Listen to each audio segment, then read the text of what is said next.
بسم اللہ الرحمن الرحیم۔ صحیح بخاری کی حدیث شریف نمبر 4637 کے مطابق پیارے رسول اللہ صلی اللہ علیہ وسلم نے ارشاد فرمایا، اللہ تعالیٰ سے زیادہ غیرت مند کوئی بھی نہیں ہے۔ اسی وجہ سے اللہ تعالیٰ نے ہر نظر آنے والی اور نظر نہ آنے والی بے حیائی کو حرام قرار دے دیا ہے۔ برادران اسلام،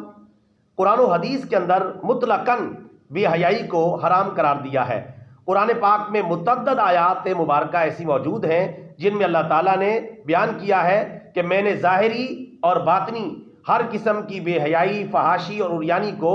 حرام قرار دے دیا ہے۔ اسی طرح پیارے نبی صلی اللہ علیہ وسلم کے کئی ارشادات عالیہ اس پر موجود ہیں کہ اللہ تعالیٰ نے ہر قسم کی بے حیائی، فحاشی اور عریانی کو حرام قرار دے دیا ہے، حتیٰ کہ پیارے نبی صلی اللہ علیہ وسلم نے حیا پر ایمان کا دار و مدار رکھا ہے۔ ایک روایت میں ہے کہ آپ صلی اللہ علیہ وسلم نے فرمایا کہ ایمان اور حیا آپس میں پیوست ہیں، جہاں حیا ہوتی ہے وہاں ایمان ہوتا ہے، اور جہاں ایمان ہوتا ہے وہاں حیا ہوتی ہے، یعنی جہاں سے حیا چلی جاتی ہے وہاں سے ایمان بھی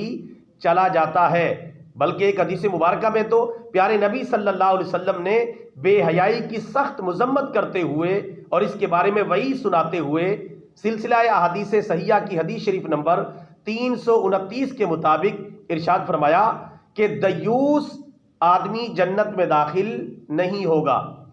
دیوس اس اعلیٰ درجے کے بغیرت آدمی کو کہتے ہیں جو اپنے گھر میں بے حیائی، فحاشی اور عریانی کو اپنی ماں، بہن، بیٹی، بیوی کے اندر دیکھنے کے باوجود اسے برقرار رکھتا ہے، اس پر خاموشی اختیار کرتا ہے، اسے کنٹرول نہیں کرتا، اسے قابو میں نہیں لاتا۔ وہ بے حیائی، بد نظری، بے نگاہی، آوارگی یا زنا یا بدکاری یا کسی اور شکل میں وہ گھر میں آ جاتی ہے، لیکن اس آدمی کو پتہ ہونے کے باوجود اس پر خاموشی اختیار کرتا ہے اور اس کا گھر سے خاتمہ نہیں کرتا۔ ایسے آدمی کو دیوس اور اعلیٰ درجے کا بغیرت قرار دیا گیا ہے۔ اور اسی طرح وہ آدمی بھی دیوس اور اعلیٰ درجے کا بغیرت شمار کیا گیا ہے کہ جو